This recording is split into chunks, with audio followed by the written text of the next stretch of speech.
My experience of teaching Mandarin in Tibet and Qinghai province helped me to find the magical power of language. It's not only a communication tool, but also can ignite people's curiosity to another world. At first, those local women just wanted to learn some simple everyday words. However, with the development of these courses, they started to get interested in old Han culture, which is different from Tibetan culture. So I added some basic cultural knowledge into these courses.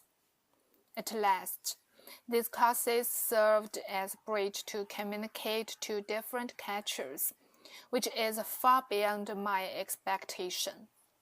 This experience inspired me a lot. So after I enrolled into a master program of Beijing Normal University, I applied for Chinese TA position. Before starting our teaching, the university offered us 1 month teaching training. It included how to make PowerPoint, how to grasp the rhythm of class according to prescribed textbooks, and how to break the ice in class. In the first year, I taught 1 beginner class, which was 1 hour a time and 2 times a week. There were 20 students in that class, who were exchange students from all over the world.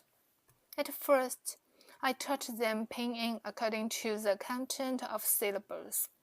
However, after some time, I found that some of the students had learned pinyin and could even recognize some simple Chinese characters.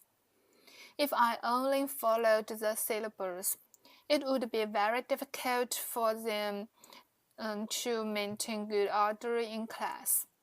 So I changed my teaching thoughts.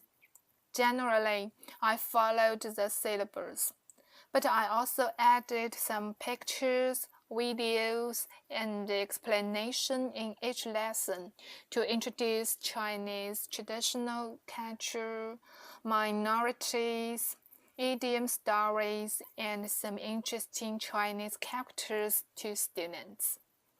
Because of satisfactory feedback, university asked me to teach an intermediate level class for foreign students in the 2nd year. Those foreign students are not exchange students. They will continue their undergraduate or graduate study after finishing Chinese courses. So the teaching content is different from beginner class. I have to cultivate students' ability of studying and researching in Chinese. One of the biggest changes is to teach students to describe things in Chinese instead of stating. Moreover, correcting students' tongue is another important mission in this phase. Focusing on dealing with those difficulties, I divided 1 intermediate level lesson into 4 parts. The first one, reading 1 article loudly by myself and asking students to mark new words. The second one, explaining those new words and asking students to read loudly with me.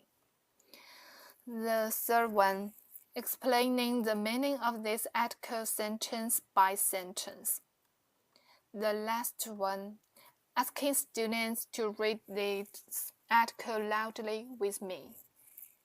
I only have 3 years teaching experience. It's not a long time, but I have grown to love this job. It can not only build a bridge between different cultures, but also can help me to better understand the language and culture of my motherland. I hope that I can have more opportunities to continue my Chinese teaching, so I can deliver the beauty of Chinese to more people.